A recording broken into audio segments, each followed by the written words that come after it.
How effective is the combination of your main product and auxiliary text? In addition to the music video, I created a digipack and an advert that linked to the album.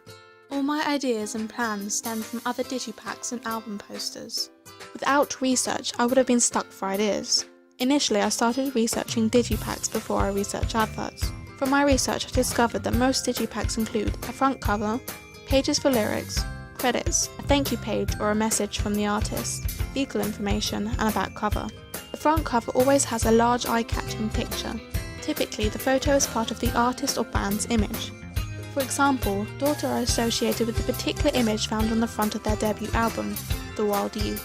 It is an icon they continue to use on their second album, His Young Heart. When taking my own photos, I took a picture of the actor who starred in the music video and used her face as the band's image. I wanted to stay true to the band that originally created the song. Daughter's lead singer Elena Torna is at the forefront of the band. Her face is used for promotion. For both my digipack and my advert, I used a black and white theme. To tie in with this theme, my front cover was in black and white. It better suited the rest of my digipack, and because of that, it did not look out of place. During my research, I also learnt that the front cover only tends to include the name of the artist and the name of the album, so that is all I included in my own work. As the background was grey, I used white text. It made it stand out from the picture, and therefore it was easier to read. At the beginning of my music video, the title showed the band's name above the name of the song. I also added the signature dots at the beginning of the end of the band's name to tie in with the band's image. I also included a few lyric pages, so my digipack resembled a real digipack. I felt these pages did not really need to be elaborate. Being simple makes it easier to look at. To tie in with the black and white theme, I made the background black. The lyrics on top were white, which made them stand out and easier to read. However, at this point I felt the pages looked overly simple. To make it more interesting, I added small doodles on each page. These doodles were all different types of paper crafts, such as paper planes and paper boats, but they all had a similar theme of travel, which links to the tone of the album. Like the text, I made the doodles white, but they were faded white, so the white text on top stood out. For the last double page spread, I decided to add a credit page and a thank you page. Instead of using the internet to research what information I should include, I used digipacks I found in my own home, such as the digipack for Folie à Deux and what we saw from the cheap seats. Looking at these digipacks gave me an insight into the kind of people who work on an album, such as photographers and producers. In addition to this, it gave me an idea of what artists typically include in their own thank you messages. The back cover typically contains most of the legal information. As you can see on the back of the Folie à Deux album, there is a black box that contains the copyright information, the record label's logo, the barcode, and the band's website. From my research, I learned this is exactly what most back covers include. On the back of the Bad Blood album, there is also legal information regarding piracy.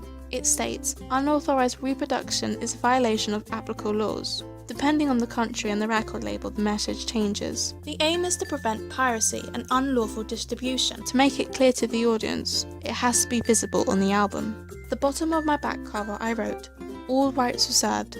Unauthorized copying, reproduction, hiring, lending, public performance and broadcasting prohibited. I placed this information at the bottom in a small font so it doesn't distract from the main body of the back cover, which is the track list. For the track list, I used the same font as I had previously used, but instead all the letters were capitalized to make a clear definition between the track names and the additional information below it. At the bottom of the track list I wrote, written by Elena Torna and Igor Haveli, except where noted, produced by Igor Haveli. Some of the songs written for the album were written just by Elena Torna, therefore I added additional credits underneath the songs that only she had wrote. The track list was placed over the image. To create a sense of continuity, I wanted to use a similar image as the one on the front cover. As it was the back cover, I wanted to take a photo of the same subject but from behind. Additionally, I used the same grayscale colour scheme to make the images look the same. For an album to sell, it has to be promoted. Posters, TV and radio adverts, social media posts and websites are all ways the music industry promote their albums. I decided that an album advert would be the best way to advertise my album's mother. After researching and analysing album posters, I discovered what sort of features and information typically are included. Most albums include information such as the artist or band's name, the name of the album, the name of the top single featured on the album, album reviews, record label information, and the release date. I included most of this as it is what an interested consumer would want to know prior to buying the album. In addition to this, I also added where the consumers can download the album and what forms the album will come in, such as CD and digital download. Most album posters include a photo that is similar to the photo used on the album cover. An example of this is Jessie J's Who You Are album, where it uses exactly the same photo as the album cover. This influenced my advert, so I used the photo from the front cover on my digipack. Some album posters such as Ellie Goulding Lights and Lady Gaga's Born This Way use an extended version of the album cover so that it fills a navel space. However, some album posters such as Ed Sheeran's Plus and Florence and the Machine's Lungs used a cropped version straight from the album cover. When I took photos originally, they were landscape, therefore could not be extended.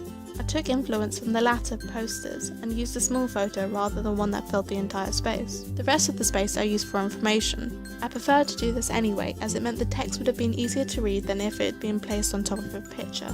The picture and text on its own looked boring. To make it look more interesting, I added additional accents such as the border around the entire advert. It filled space and made the advert look fuller. Typically, album posters have to include legal information such as the record label's logo and copyright information. I used the logos that I created for my digipack and put them in the right corner. I did not want to make them any bigger than I had, as it would have stood out too much compared to the rest of the text.